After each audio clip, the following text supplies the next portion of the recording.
هبدأ اجيب الكفر كده احطه عليه وافتح اللاب كده من الشاشة عن الزراير وابدأ ادوس عليه بالواحدة كده. نركب ورا الاول وابدأ امشي عليه بالواحدة عشان كل الكليبسات تركب مكانها تاني واحدة كده وبشويش بالراحة عشان الكليبسات ما يحصل لهمش حاجة. كده الكليبسات كلها ركبت والغطا كله ركب مكانه تاني زي ما كان. بعد ما ركبنا القطعة التانية هبدأ بقى اركب المسامير تاني، اربط الغطا كله، وبعد كده هنعمل الهارد القديم، هنركب الهارد القديم في الكادي ونحطه مكان السي رو. نبدأ بالصغيرين دول خالص اللي تعبونا. لو واحد عكسك وما رضيش يركب غير مكانه، ممكن يكون هو مطبق على مكان اصلا، يعني ده غيرت مكانه وركب على طول. ممكن بدل المكان ورا او قدام مع الاماكن بتوع اخواته لحد ما يركب معه. بص دول ركبوا بسهوله على طول. مكان الاولاني هنا ما كانش راضي، بدلهم لحد ما يركبوا مع بعض. نمسكه حاول عليه يرد كده، هو مش راكب صح، ما ركبش كويس.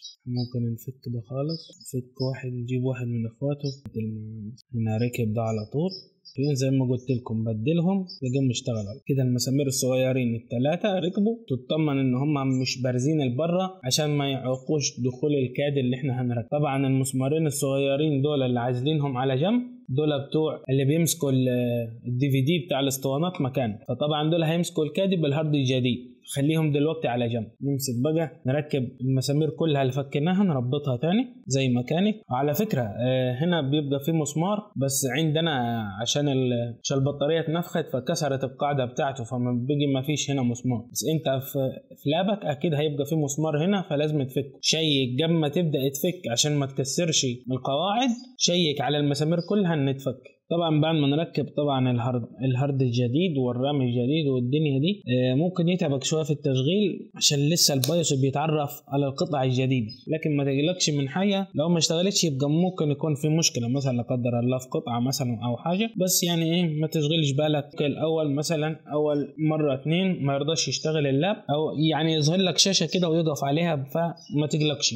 هيشتغل برضه في الاخر. زائد خلي بالك ان دلوقتي الهارد الجديد ما عليهوش ويندوز عشان يفتح، فطبعا اول ما تفتح جديد لازم تعمل بارتيشن بقى للاس اس دي. طبعا الاس اس دي ما ينفعش يتقسم بارتيشنات، بيتعمل كله بارتيشن واحد، فانت طبعا هتعمله كله بارتيشن واحد. دول 240 جيجا يعني طبعا حلوين للسي بارتيشن، يعني انت مش هتعوز حاجه زياده عن كده. انت يا دوب هتفرد الويندوز بتاعك والبرامج عليه بس مش اكتر.